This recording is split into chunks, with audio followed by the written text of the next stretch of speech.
Hello, welcome to All the Pies. My name's Si. That's Kev. This is the Newcastle United Wolves review. All right. All right, aye. Better late than never. We're a little bit. We're just showing solidarity to Gary Lineker.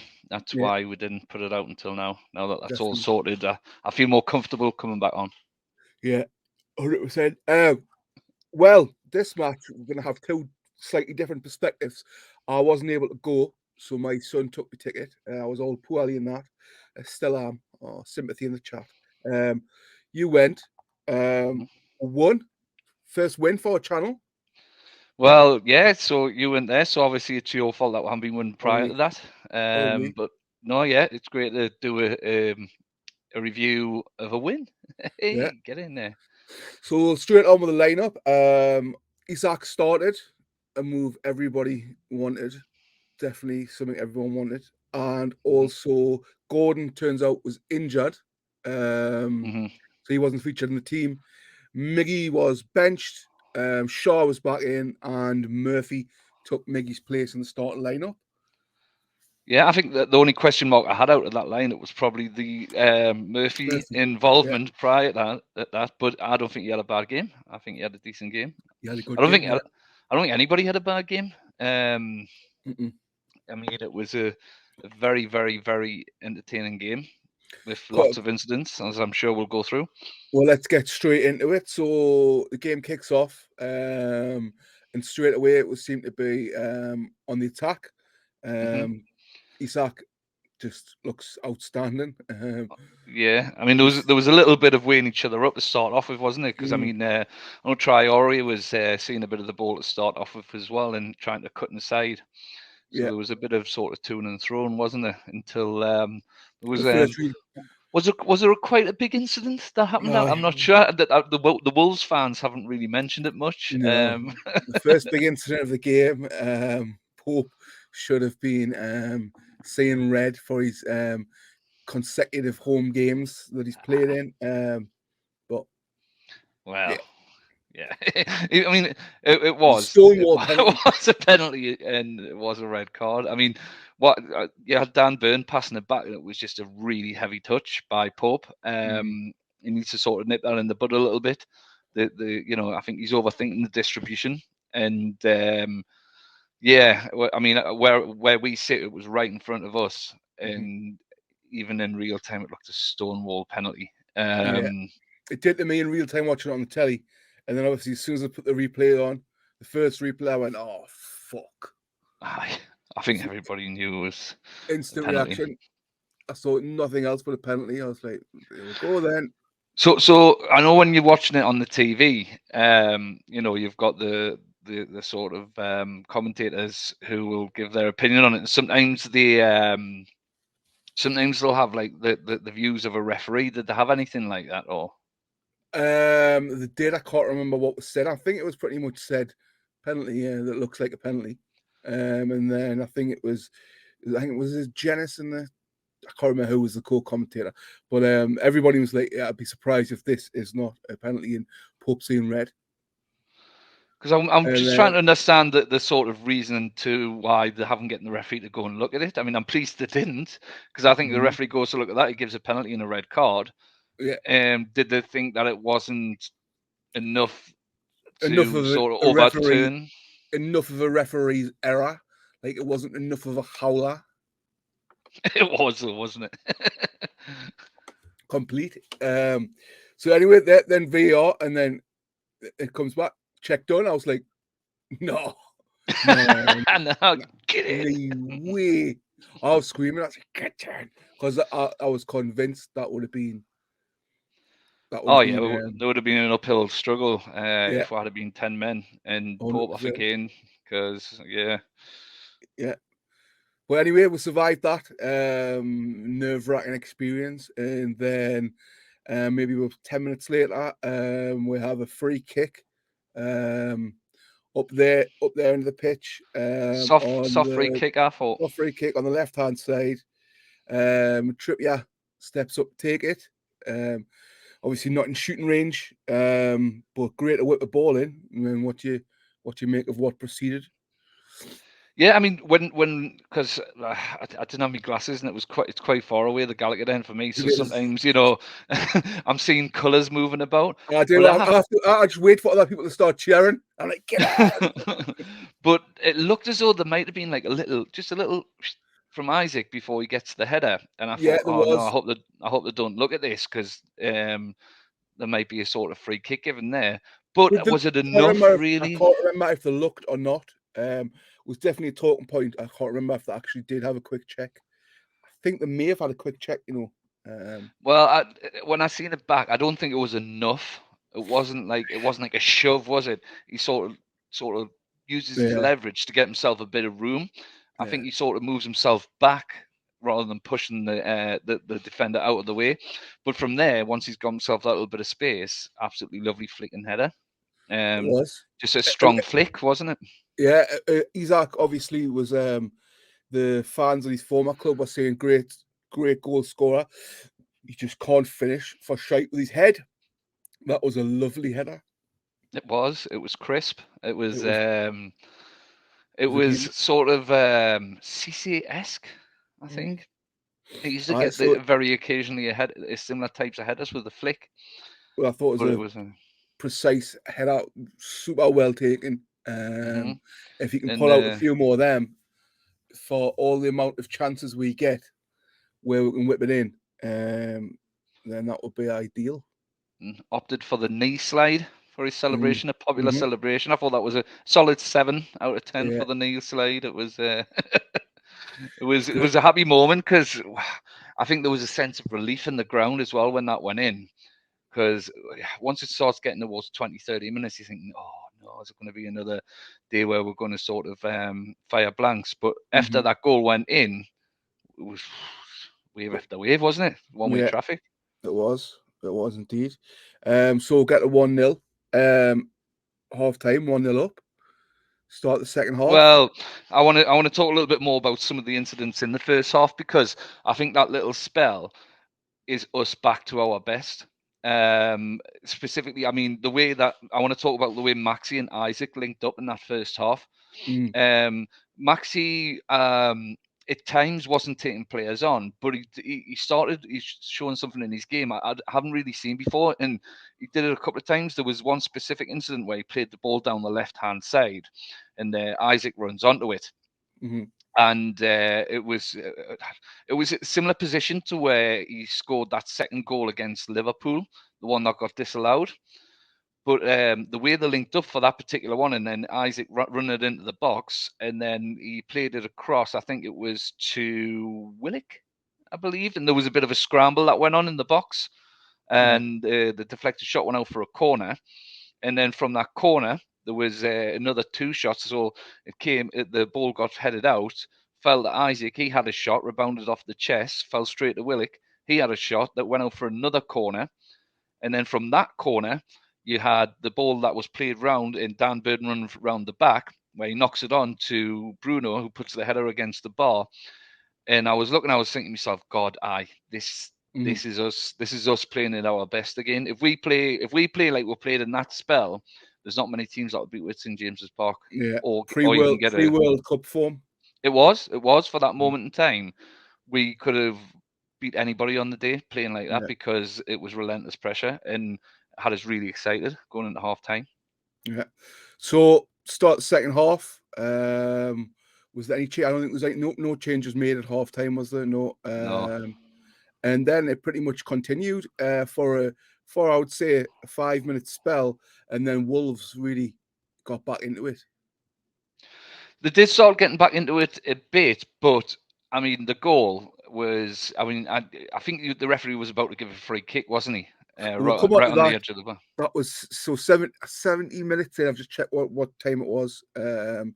So it would have been 69 minutes. On the 69-minute mark, Wang Yi Chan, I used to have him in my dream team last season. Done good for us for a bit. He came on, and then I think it was 45 seconds or something later. Mhm. Do you want to explain what happened?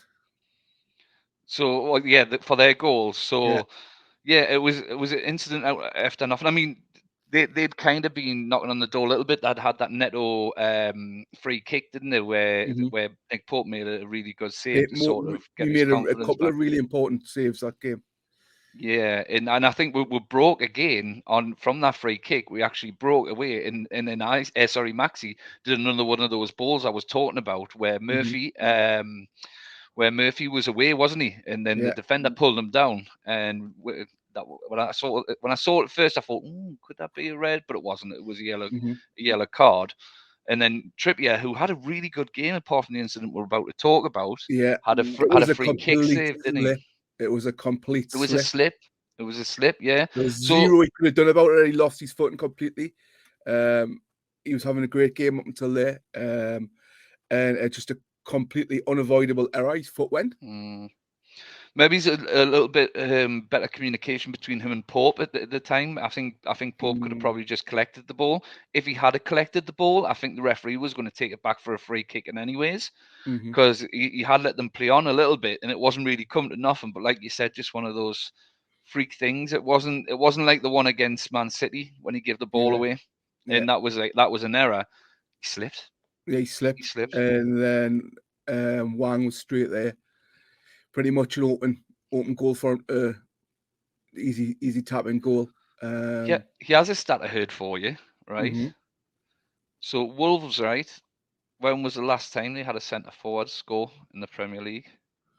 I don't know. I have no idea. Over a year. Shut up, man. Over a year since the centre forward has scored in a Premier League game. God, no, I can't remember what it was. It might have been Jimenez. No, Jimenez scored, but not in the Premier League. Yeah. But yeah, because I was listening to another podcast, so the podcasts are available, but not as good as ours. Yeah. And they had a Wolves fan on, and he was talking about that same thing, and I hadn't realised that. I thought, God, we worry about with centre forward scoring. Imagine if your centre forward hadn't scored for over a year in the Premiership. That's mad. Well, we did have we had quite a similar thing when Joe Linton was 9. When Joe Linton was playing as a lone 9, when Wilson was injured, we had it was several months. I can't remember, but it was a long time because I remember being talked about then that we hadn't had a centre forward score a goal. Yeah, it was a long time. So yeah, I mean, and at 1-1, I think it took the wind out of the sails of everybody in the stands. To be honest with you, you could sort of sense the tenseness amongst the fans a little bit. It was a case of, oh, hang on, is it going to be one of those games? We've been all over them. Probably should have 3 or 4 by now. Is it going to end up a draw where it really shouldn't have been? And wasn't to be. We should mention just before the goal. That's when Wilson came on for Isak. Miggy came on for Murphy. I can't think of any other changes off the top of my head. There will have been. Well, it wasn't Willock because he set up the goal for. But anyways, I think they were the two main ones that sort of made an impact, didn't it, when they came on? And I think it was the right time for the substitution. We're getting to a stage where we'll possibly run out of ideas a little bit, and that impact of Miggy coming off the bench it worked perfectly. It worked really, really well. He made an instant impact. So 7 minutes after we conceded, Willock and Almiron played some tremendous. Is it called tiki-taka? Is that what it's called? That style that they did on the run. It's a similar goal that Almiron was scored with Bruno. I can't remember who against. Oh well, it's similar in build-up, but not in finish. You're talking about the one against I think it was it Fulham, where he put that volley in from like an acute angle, won goal of the month. No, I'm just talking about in the build-up. Yeah, the build-up. The slick 1-2s. I'm sure he scored a couple like that this season. Yeah, I mean it was good. It was good play. Miggy looked dangerous the second he came on, and throughout the time he was on. Cut in from the right hand side, played it to Willock, continued his run. Lovely weighted ball from Willock, and yeah, tidy finish. Big deflection on the goal, which I didn't realise until I watched the highlights back. Yeah. I was like, oh yeah, he's been a little bit lucky there, but I think we deserved that bit of luck. And how many deflected goals have we had against us recently? Yeah. It was about time we got one back. It definitely wasn't going in without that deflection. Like, You reckon? yeah, wasn't going in. Nah. Don't think. So yeah, 2-1, and we saw out the game, and we got our 3 points. First win for the channel, and that now puts us back into 5th position. We are 2 points above Liverpool with a game in hand, and we're 4 points behind Spurs in 4th with 2 games in hand. So Champions League football is well and truly back on the cards, and it is in our hands. Yeah, it's not going to be easy, and if I'm being honest, I probably still think Liverpool and Tottenham are probably going to be a little bit more favourites than us. But like you say, it's in our hands. It is in our hands. If we can get a win on Friday, that's back-to-back wins. All of a sudden, that winning feeling starts to come back just in time for another international break. Oh no, God! I was thinking that's a big gap between Forest and Man United the other day, and I was thinking, eh? So I was like, that can't be right. It must be this app. I was like, oh, it's fucking international break, isn't it? Nah, I can't stand international football now. No, Like now that Newcastle are a different I know. team and are playing well, it always seems to come at a time where we're form's starting to really pick up. Well, it wasn't picking up the last time; it was full steam ahead the last time. Yeah, But we're form's starting to pick up a little bit now. We looked a different beast than the last game. You would hope for more of the same against Nottingham Forest on Friday, and you probably don't want that international break to come because next game is at Manchester United at home. at home, yeah.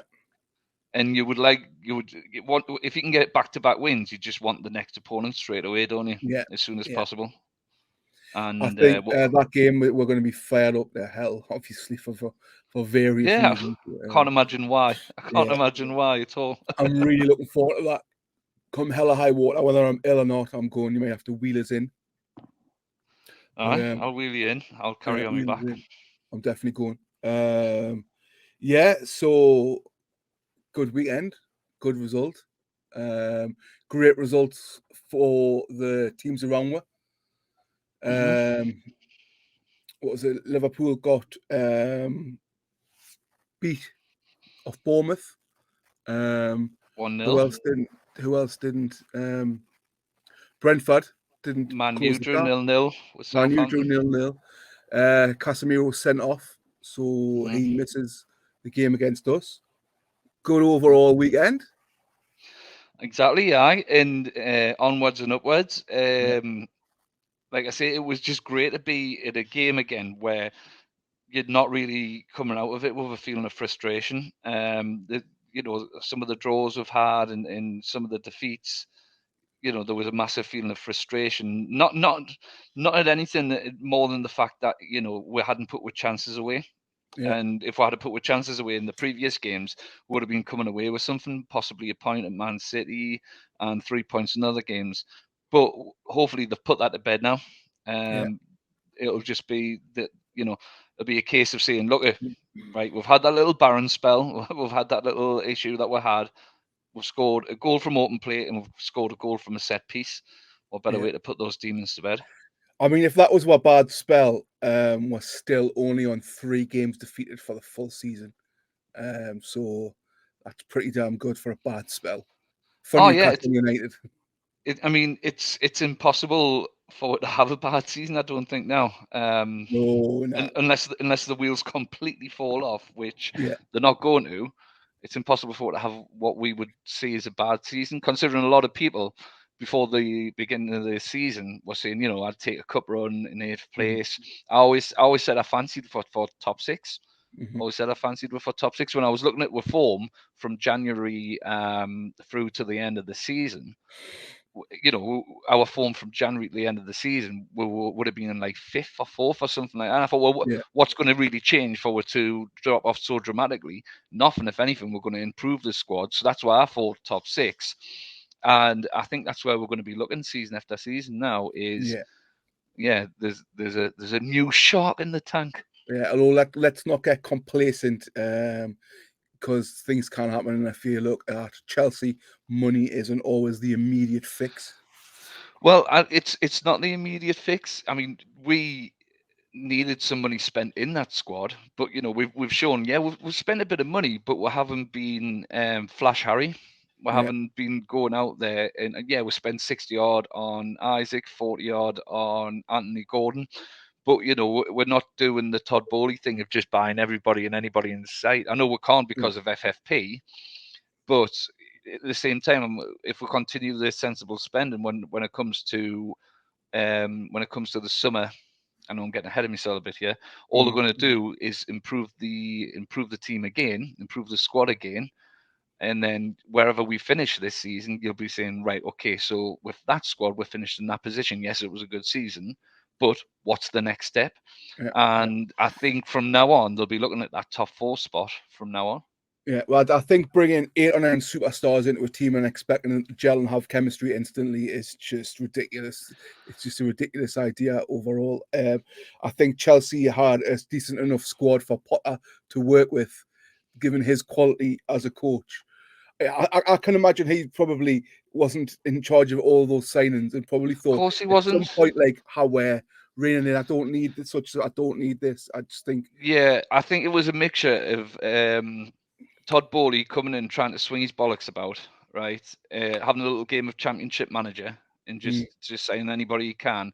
And for me, it shows that he doesn't have that much confidence in his manager. Rather than saying, right, I'm bringing a manager in, maybe he's had 1 or 2 players, and looking at what he did at Brighton and saying, well, he'll get the best out of those players. What that tells the manager is, look, I need to get you as many players as possible, because rather than your ability as a coach to get out of this, I want all these superstars. So for me, I can just imagine Conte's face after every signing come in. He would have that's his dream owner, isn't it? Crying in the shower, isn't he? yeah. But anyway, we're on a Chelsea channel.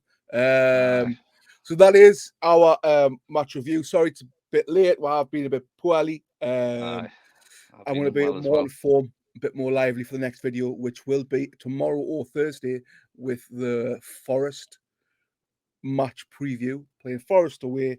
Is it Friday or Saturday? Friday night. Friday night. Ooh, Friday night. I do like a Friday night kickoff. I like a Friday night kickoff, especially during the big market. Yeah. But sorry about it being late, because we both have been unwell, haven't we? Yeah. And then for the international break, we've got some things planned, which will let you know further towards that. Something to keep you happy during the boring international break.